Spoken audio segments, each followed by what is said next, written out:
ئێمە وەکو شاخەوانانی کوردستان وەکو نەریتێکی ساڵانە ئەوڕۆ لە قالبی گەشتێکی سەراسەری بۆ سەرکەوتن بەسەر لووتکەی شاخی هەڵگورد کە سەمبولی شاخەوانیە لە کوردستان بەتایبەت کوردستانی باشوور.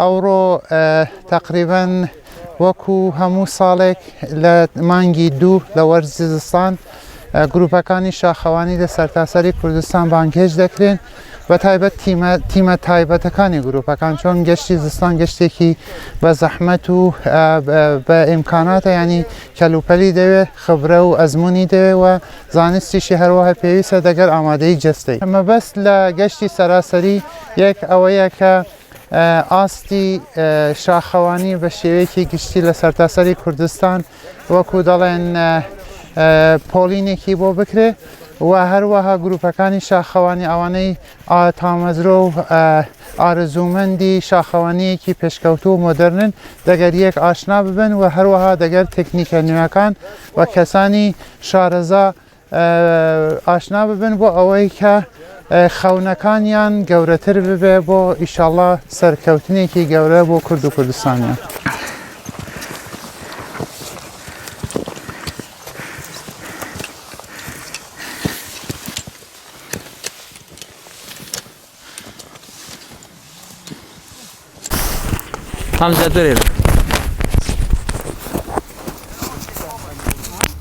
ساڵانە وەکو نەریتێ گەشتی زستانەمان هەیە بۆ چیای هەلگورد ئەوڕۆ 18/2/2022 بە سەرپەرشتی فدراسیۆنی شاخەوانی کوردستان کە لە چل ئەندام شاخەوانی بەتوانە پێک هاتووینە گەشتێکی ئەنجام دەدەین بۆ لووتکەی چیای هەلگورد.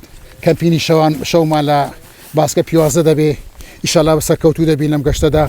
ئەو گەشتانە زیاتر وڕێی شاخەوانان و هێزی شاخەوانان زیاتر دەکەوت، توانای زیاتریان پێدەبەخشیتن و هیوادارین بە سەلامەتی بە گەشتەکەمان ئەنجام بدەین و بۆ سەلامەتیش بگەڕێنەوە. شاخەوان لە هەموو شارەکانی لە دهۆک و لە هەولێر و لە سلێمانی و لە چۆمان و لە گیانە لە ئەو شارانە بەشداریان کردیا، وەکو ناوەندی سۆران، ناوەندی هەولێر، ناوەندی دهۆک بەشداری ئەم گەشتەمان کردیا.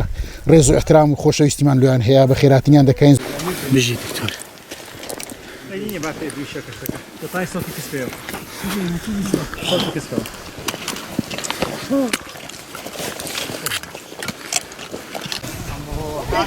Veja, fala isso aqui. Vamos buscar, vamos buscar.